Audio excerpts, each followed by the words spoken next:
As a writer, you yourself are probably a reader, at least if you're a good writer, and you probably know a lot of readers yourself. Now I ask you, how many people read modern books out of all of the readers that you know? Probably a lot of them. Books made in the past, let's say, 10, 20 years. How many people read classics? I don't mean kids in English class, I mean people that you know, grown adults in real life. They come home and they're like, yeah, let me take The Strange Case of Dr. Jekyll and Mr. Hyde and just sit down on the couch and read it for the 15th time. My guess is that if that number isn't 0, it's probably very low. Now take all those readers that you know, ask them what their favorite book is. Almost all the time, and I've seen this hold true among so many different people that I've asked, they're going to answer some sort of classic, almost certainly nothing that was made in the last 30 years. And I pose you this question, if their favorite book was a classic, if they like classics so much, and ain't nobody going to admit to you, no, I don't really like classics, except me, I'm like the only person who's admitted that. If they love them so much, wouldn't they just, read them? And my answer to this question is that, rather simply, they don't actually like classics all that much. I think this is because to be considered a serious intellectual, a real thinker, you've got to be able to appreciate the older works, the classics. Because if you say, nah, I just really like modern stuff that's more fun to actually read, then you're just a shallow-minded modern person who can't appreciate the deep works of old. And it feels to me kind of like the Emperor's New Clothes, where everybody knows that classics really aren't that fun or enjoyable or deep to read, but they don't want to say that, they don't want to admit that that's how they feel out loud, because then they sound unsophisticated. They sound like they don't really think. They sound kind of like a trashy, modern, social media addicted person, which they are, but they also don't want to admit that. So they just throw out, oh yes, my favorite book is The Lord of the Flies, because it's so deep. They put on their rose-tinted glasses whenever they talk about it, and then they go back to never actually reading classics. I've met plenty of people who treat classics as almost sacrosanct.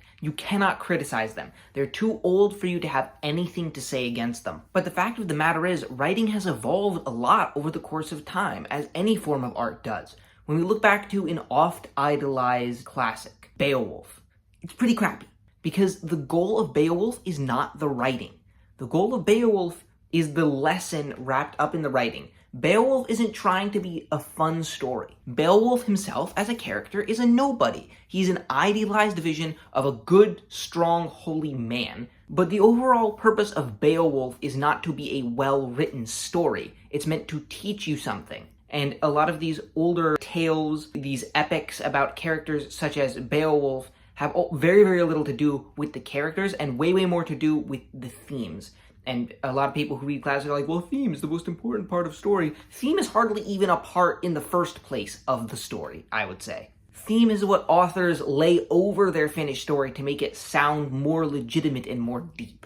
And as time has gone on, writing has evolved and gotten more into the heads of the characters. It's become more based on the plot and an actual sense of progress, sense of mystery, the actual mechanics of writing and getting a reader invested into a story in the most efficient and effective way possible has been honed more and more over time, and writing has just gotten better. Modern books are just better written than classics. If they weren't, then modern books would not way outsell classics. And simply, honestly, just because they're new, I think, a lot of modern works are seen as less deep, less sophisticated, less this than that. Also because there's less of a focus on theme and the grand overall message of the story than classics. That's why classics are pushed in schools, because schools want people thinking about symbolism and theme and all these things that really aren't that relevant to modern, effective, sellable storytelling, and they're really only focused on in schools.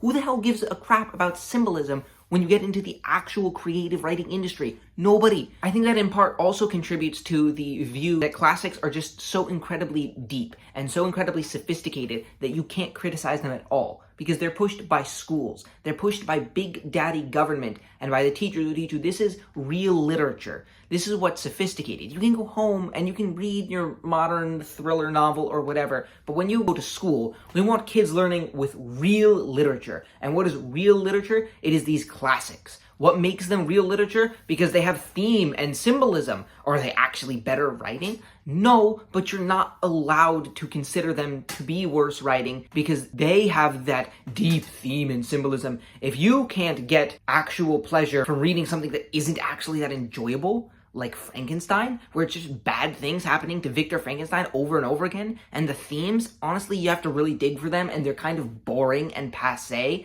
and it's just not a pleasant experience to read. If you call a spade and admit that it's really just not that fun to read and there's not that much there for you as a reader, then you're just missing something deeper that everybody else understands. When to understand it, they need to put on a pair of rose-tinted glasses and maybe hit a little bit of dope. I'm not saying that all classics are bad. In my opinion, Fahrenheit 451 is quite a good book. You know, the billboards are really, really good world-building detail. But my personal favorite book went over time from Fahrenheit 451 to being The Lies of Locke Lamore. Not because Fahrenheit 451 is bad, because The Lies of Locke Lamore is just more sophisticated. The writing mechanics are more modern and more effective, and I am more invested in the story rather than the theme, which is what's actually important. So at the end of the day, don't feel like you have to like classics. Like you have to like what is true literature as arbitrarily decided by schools and the government and whoever else. Because modern writing simply is better. There's a reason why people read modern books. People will tell you, I love classics. My favorite book is this or this classic. So you can ask them, why don't you read them?